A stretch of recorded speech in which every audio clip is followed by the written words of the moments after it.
suis Paré Didier, étudiant, diplomate, économiste. Et aujourd'hui, j'étais là en tant que modérateur de cette conférence.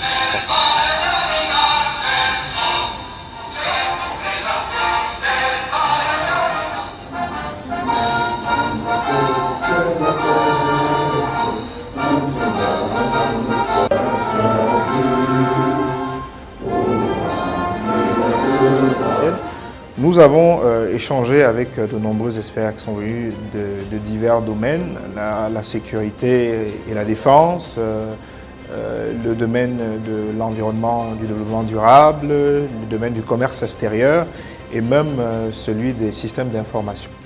Dear lecturers, researchers, dear students, AI enthusiasts, distinguished guests, ladies and gentlemen.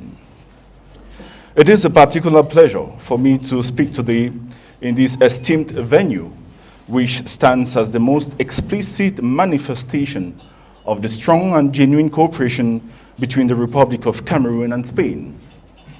As you all know, the happy occasion is the organization of this major conference on artificial intelligence with a central focus on the crucial issue of data. Excellences, Monsieur l'Ambassadeur, Mesdames et Messieurs, comme on le sait tous, l'intelligence artificielle se positionne de nos jours comme un puissant levier de résolution des problématiques majeures et concrètes sur le continent africain. Que ce soit pour booster la productivité dans l'agriculture, améliorer les diagnostics en médecine ou mieux, gérer les ressources naturelles qui se positionnent comme un atout de création de richesses, c'est dans ce sillage que les chercheurs rivalisent de créativité avec des productions tout aussi innovantes que captivantes les unes après les autres. Malgré ce tableau plutôt encourageant que nous venons de peindre, l'essor de l'intelligence artificielle en Afrique fait face à de nombreux défis, dont celui d'un accès convenable aux data qui reste et demeure la matière première, l'élément de base au développement d'une solution efficace et d'impact. Au lendemain de l'organisation par nos soins de la première édition des JICIA, entendez par là, Journée camerounaise de l'intelligence artificielle, du 19 au 20 décembre 2020, à l'Institut des relations internationales et l'École nationale supérieure polytechnique de Yaoundé, nous avons pris la pleine mesure de la place capitale de la data dans l'écosystème de l'intelligence artificielle au Cameroun, en Afrique et dans le monde. C'est par ailleurs de cette réflexion qu'est venue l'initiative d'organiser cette assise qui nous regroupe ici ce jour. Une initiative qui a aussitôt obtenu l'adhésion des différents acteurs, dont son Excellence, Monsieur l'Ambassadeur d'Espagne, que je vous prie d'applaudir, s'il vous plaît. Premièrement, la clarification conceptuelle, c'est des termes que vous connaissez déjà. Souveraineté, c'est la qualité de l'État de n'être obligé ou déterminé que par sa propre volonté, dans les limites du principe supérieur du droit, et conformément au but collectif qu'il est appelé à réaliser. C'est ce qu'on appelle la souveraineté, n'être obligé que par soi-même. Mais après, comme nous parlons du numérique, on va parler de souveraineté numérique. C'est le pouvoir des États à contrôler les technologies et les réseaux qui régissent la société. Et du coup, nous nous poserons la question de savoir, est-ce que nous contrôlons les technologies et les réseaux qui régissent nos sociétés en Afrique? La cyberdéfense. Qu'est-ce qu'on entend par cyberdéfense?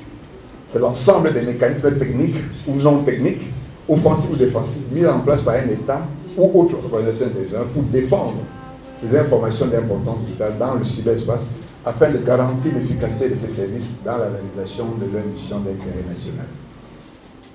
Je suis donc présent ici pour porter un sac relatif à un plaidoyer. En fait, ce plaidoyer, c'est sur l'importance de la donnée pour l'intelligence artificielle. C'est quoi déjà une donnée? C'est quoi déjà une donnée?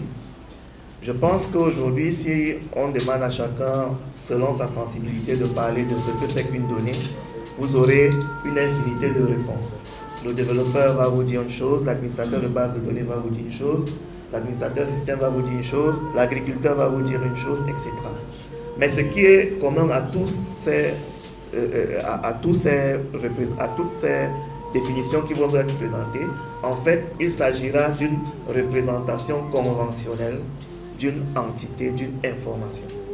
C'est-à-dire que nous avons des informations qui existent, que nous pouvons percevoir par nos sens, mais nous devons être en mesure de partager ce sens-là par une représentation où, lorsque je vais dire j'ai froid et qu'il est parce qu'il fait moins 2 degrés, que celui qui est en face de moi perçoive exactement la même chose que ce que je suis en train de percevoir. Donc c'est un mécanisme de partage, de perception d'une information entre plusieurs personnes.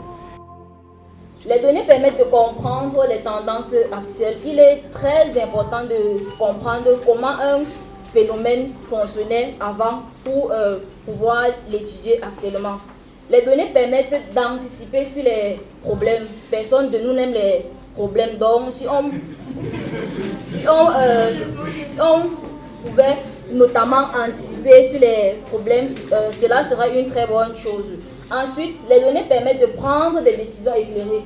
J'ai insisté sur le terme éclairé dans la mesure où, lorsqu'on prend une décision, il faut qu'on sache ce qui nous a permis de prendre cette décision ou alors une autre. Donc, c'est à partir des données que nous avons sur la main que cela est bien possible.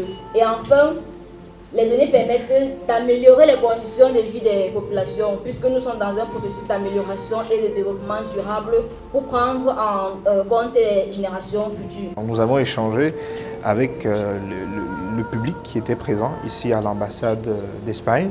Donc nous avons parlé du développement de l'intelligence artificielle liée aux bases de données. Aujourd'hui, l'open data devient un sujet critique, parce qu'en Afrique, nous n'avons pas de disposition ni d'infrastructures mises en place pour pouvoir permettre justement aux générateurs d'intelligence artificielle de pouvoir créer des intelligences artificielles tropicalisées, comme l'a dit une membre du public, des intelligences artificielles qui comprennent nos réalités ici en Afrique. Donc, il était question pour les différents panélistes de montrer d'où on était, où on était et où on va avec les différentes implémentations que nous pouvons donner à ces intelligences artificielles. Il faut important de noter que les biais que nous utilisons aujourd'hui dans des applications comme ChatGPT, Mistral AI ou Ask AI, ce sont des biais qui sont soit européennes, soit asiatiques, soit américaines. Donc, il est très important de pouvoir créer des open data africaines, camerounaises, même des fois régionales dans nos différents pays, pour que ces intelligences artificielles puissent être mieux adaptées à nos problèmes, mieux adaptées à notre utilisation. Et c'est donc le résumé de ce que nous avons fait aujourd'hui, des échanges que nous avons menés aujourd'hui dans cette salle de la bibliothèque de l'ambassade d'Espagne.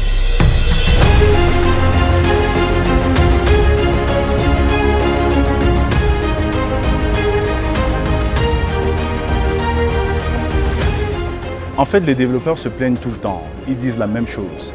Nous voulons construire, nous voulons mettre sur pied un certain nombre de solutions basées sur l'intelligence artificielle, mais malheureusement, nous n'avons pas des données contextuelles. Nous utilisons tout le temps des plateformes d'open source. Donc aujourd'hui, il était question de dire à ces développeurs, de dire à tous ces professionnels de l'intelligence artificielle que nous sommes en train de penser à comment mettre sur pied une plateforme qui va permettre de conserver nos données, de stocker les données qui sont produites nationalement et d'aider ces développeurs à produire des solutions contextuelles qui reflètent nos réalités, qui reflètent nos valeurs. Donc c'est pour ça que nous avons organisé ces ateliers ou alors cette conférence. Mais cette plateforme d'open data sera bien évidemment gratuite et sera accessible à n'importe quel développeur au Cameroun. Le fait que non seulement ça s'est produit dans nos locaux, mais que l'ambassade d'Espagne a travaillé avec l'association IAC et en général sur les sujets d'intelligence artificielle montre l'engagement qu'on a à soutenir le débat et la réflexion. Et pourquoi? Parce que l'on pense que l'intelligence artificielle est un des outils transformateurs, même je dirais disrupteurs, qui peut accompagner le Cameroun, parce que c'est notre désir, dans un chemin encore plus rapide vers l'émergence. Donc tout ce qui est promouvoir ce genre de débat, tout ce qui est réfléchir à comment on peut accompagner le Cameroun et l'écosystème camerounais à entrer dans cette nouvelle révolution qui serait la 4e révolution industrielle. Je crois que c'est positif pour l'Espagne et c'est positif pour le rôle que l'Espagne a et que moi, comme ambassadeur, j'ai dans ce pays.